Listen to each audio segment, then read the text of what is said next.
Hello दोस्तों, कैसे आप लोग। मैं उम्मीद करता हूँ आप अच्छे होंगे और आपका पढ़ाई अच्छा चल रहा होगा। चलिए आज के इस वीडियो में हम लोग बात करेंगे सीआरएम के टेस्ट नंबर 17 के बारे में। अगर आप इससे पीछे का नहीं देखे तो देख लीजिएगा, आपको प्लेलिस्ट में मिल जाएगा।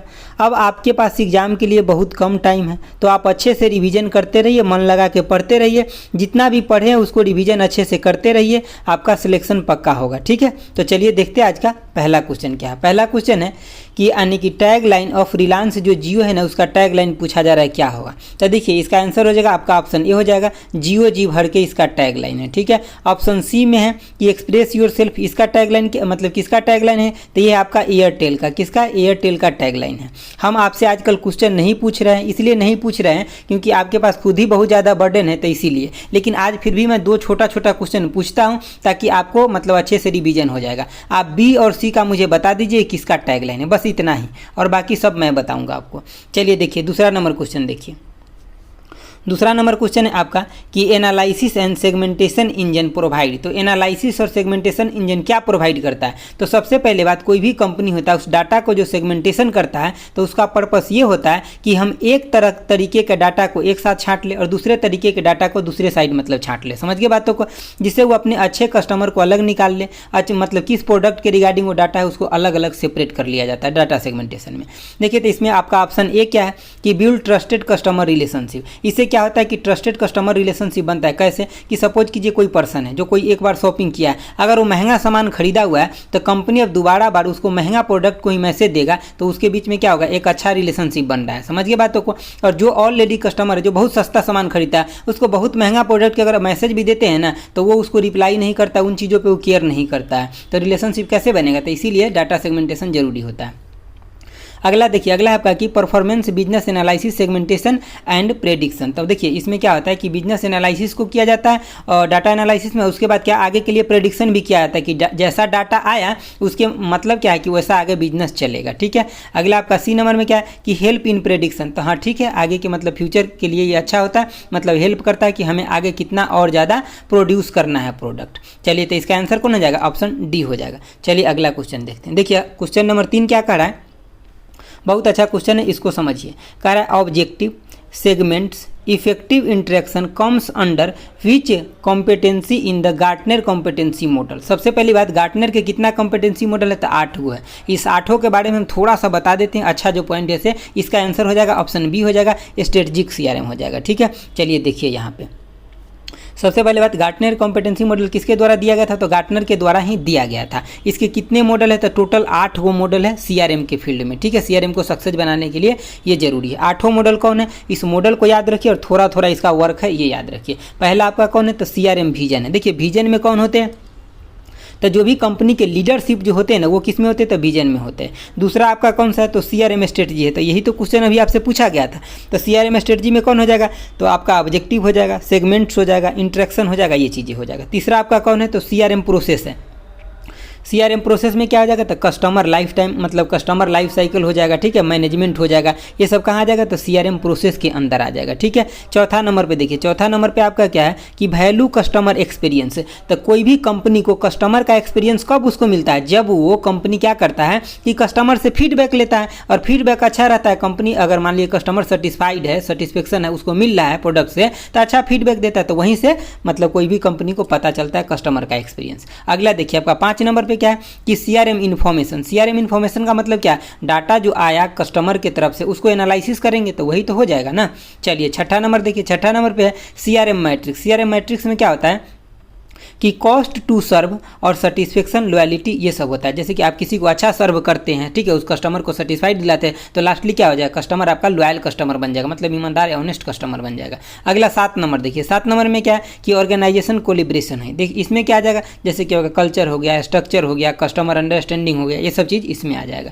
आपका 8वां नंबर क्या है, तो 8वां नंबर में कि सीआरएम टेक्नोलॉजी। सीआरएम टेक्नोलॉजी के अंदर क्या आएगा, जैसे कि एप्लीकेशन हो गया, इंफ्रास्ट्रक्चर हो गया, टेक्नोलॉजी से रिलेटेड जो काम होगा ये होगा। दोस्तों एक्चुअली ये जो 8 मॉडल है ना, ये 2-3 घंटा का पूरा लेक्चर है, लेकिन हम यहाँ पे आपको सिर्फ इतना दिए हैं कि अगर इतना याद रखते हैं तो आपका काम चल जाएगा, क्वेश्चन बन जाएगा। अगर पूरा का पूरा मैं ला के बताने लगूंगा ना तो ना आप पढ़ पाइएगा ना हम बता पाएंगे अच्छे से, समझ गए बातों को। तो इसीलिए इतना चीज़ आप याद रखिए। अगर आपको शॉर्ट स्क्रीन लेना है तो इसका ले लीजिए, हालांकि नोट सब हम आपको देने ही वाले हैं।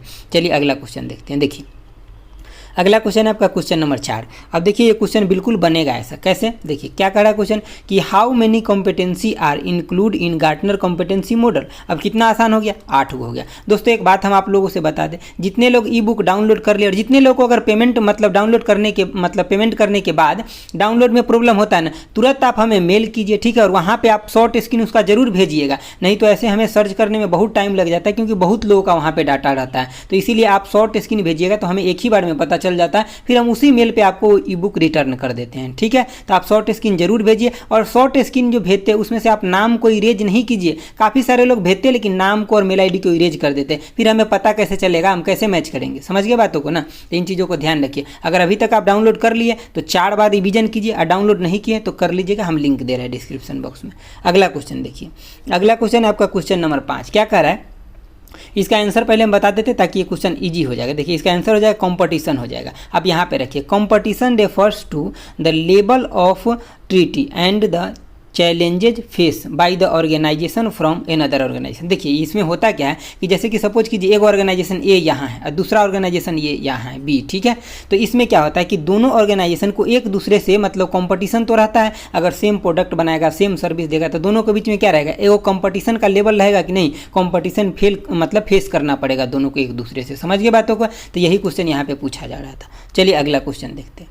अगला क्वेश्चन है आपका क्वेश्चन नंबर 6। क्या कह रहा है कि डैश डैश इम्प्लाइज यानी कि reaping dash dash employee reaping benefits from the profitable customer and using them to acquire new customer. कहने का मतलब है कि अगर कोई भी बिजनेसमैन के पास एक कस्टमर उसके पास जो पहले से उससे तो बेनिफिट ले ही रहा है, लेकिन उसका इस्तेमाल करके वो नया कस्टमर को लाना चाह रहा है, समझ गए बातों को, नया कस्टमर को लाना चाह रहा है, तो उसको क्या बोलते हैं। तो इसका ऑप्शन डी हो जाएगा, दिखा देते, देखिए क्या हो जाएगा, यानी कि हार्वेस्टिंग द रिलेशनशिप हो जाएगा। क्या हो जाएगा, हार्वेस्टिंग द रिलेशनशिप हो जाएगा। चलिए अगला क्वेश्चन देखते हैं। देखिए अगला क्वेश्चन आपका क्वेश्चन नंबर 7 है। 7 नंबर क्वेश्चन क्या कर रहा है कि which of the following reflect the sum of perceive tangible and intangible benefits and the cost to customer. तो हम इसको क्या बोलते थे, इसको बोलते हैं कस्टमर वैल्यू बोलते हैं, यानी कि आगे पीछे किधरों घुमा करके जो वैल्यू होता है वो सब किसका होता है, तो कस्टमर वैल्यू ही होता है। कस्टमर वैल्यू के अंदर आता है कौन, तो टेंजिबल और इनटेंजिबल दोनों बेनिफिट्स। चलिए अगला क्वेश्चन देखते हैं। अगला क्वेश्चन है आपका 8 नंबर। देखिए दोस्तों अगर आपको CRM इकोनॉमी मार्केटिंग में थोड़ा कम भी समझ में आ रहा है ना, तो आप टेंशन मत लीजिए, क्वेश्चन को सिर्फ रिविजन करते जाइए। बहुत सारे क्वेश्चन आपको ऐसे मिलेंगे एग्जाम में जो कि आपसे बन जाएगा, आपको कंसेप्ट नहीं भी पता रहेगा तभी भी। हम जानते हैं बहुत लोग को CRM समझने में दिक्कत होता है। चलिए 8वां नंबर क्वेश्चन देखिए क्या कर रहा है कि which of the following is not advantage of analytical CRM। Analytical CRM के इसमें कौन सा एडवांटेज नहीं है, तो देखिए ऑप्शन सी जो हो जाएगा इसका एडवांटेज नहीं है, बाकी ये दोनों है। हम 3 ही ऑप्शन लिखे तो ये दोनों है यहाँ पे, देखिए तो क्या होता है इसका एडवांटेज, तो improve customer satisfaction as well as loyalty, मतलब कस्टमर को सेटिस्फेक्शन को बढ़ाता है और उसके मतलब ईमानदार एक ग्राहक भी उसको बनाता है। अगला देखिए, अगला बी में क्या लिखा है कि help in retaining profitable customer with the help of through analysis the customer information data. तो मतलब एनालिटिकल CRM में होता ही है यही काम कि कस्टमर के डाटा को क्या किया जाता है, एनालिसिस किया जाता है, और जिसके वजह से एनालिसिस करने के बाद क्या पता चलता है कि कस्टमर को क्या चीज़ें चाहिए, क्या वांट्स है, क्या नीड है, तो उसको फिर फुलफिल करता है कंपनी। तो मतलब वो कस्टमर जो है लॉन्ग टर्म तक उसके साथ बना रहता है, यानी कि रिटेनिंग रहता है और प्रॉफिट देते रहता है। चलिए अगला क्वेश्चन देखते हैं।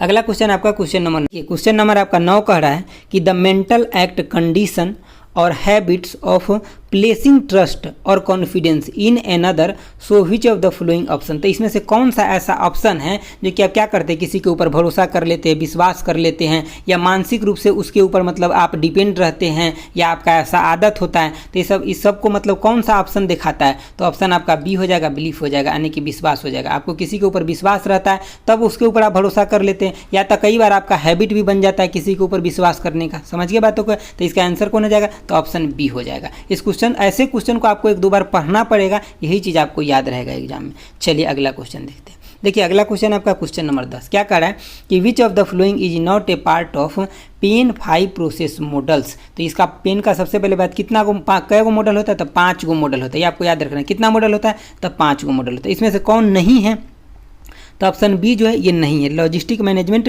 प्रोसेस जो है इसका नहीं है। बाकी यहाँ पे ये जो दिया हुआ है स्ट्रेटेजिक डेवलपमेंट प्रोसेस ये है, वैल्यू क्रिएशन भी है और परफॉर्मेंस असेसमेंट प्रोसेस भी है। इसका 5 वो कौन कौन मॉडल है हम आपको एक बार दिखा देते हैं, आप अच्छे से देख लीजिए। देखिए इसका 5 गो जो मॉडल है वो यही है पांचों। इस पांचों का आपको नाम याद रखना है। या तो आपसे ये पूछ लेगा कि कितना पेन के मॉडल है, तो 5 गो मॉडल है, या तो इसका नाम पूछ लेगा आपसे, ठीक है। इसका बहुत ज़्यादा डिस्कशन नहीं पूछेगा, क्योंकि बहुत ज़्यादा डिस्कशन मतलब MBA हो जाएगा।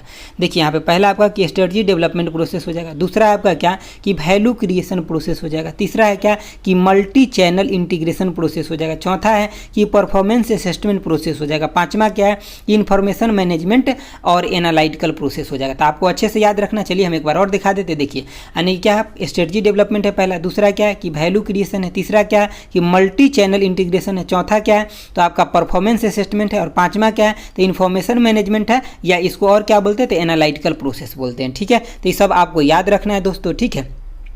हम आपको 1 से 2 दिन तक और मतलब 2-3 दिन तक और हम आपको क्लास दे करके सारा जितना भी टेस्ट है ना सबको अच्छे से निपटा देंगे। मेरा टारगेट है कि हम आपको 20-20 गो टेस्ट एटलीस्ट दे दें। समझ गए बातों को? तो मतलब ये आपका 17 हो गया, 3 गो और हम टेस्ट दे देंगे। उसके बाद 1-2 मैराथन क्लास दे देंगे आपको कि पूरा का पूरा रिवीजन हो जाएगा अच्छे से। तो दोस्तों अगर आपको अच्छा लगा तो प्लीज़ लाइक और शेयर सब्सक्राइब जरूर कीजिए, और ई बुक से पढ़ना आप स्टार्ट कर दीजिए। जब तक हम दूसरा ई बुक देने वाले हैं उससे पहले आप पहला वाला को 3-4 बार रिवीजन कर जाइए, और उसके बाद उसका एग्जाम टाइम में फिर एक बार देख लीजिएगा, आपका सिलेक्शन हो जाएगा, ठीक है। चलिए आज के लिए इतना ही रखते हैं। Thanks for watching. Okay bye. जय हिंद दोस्तों।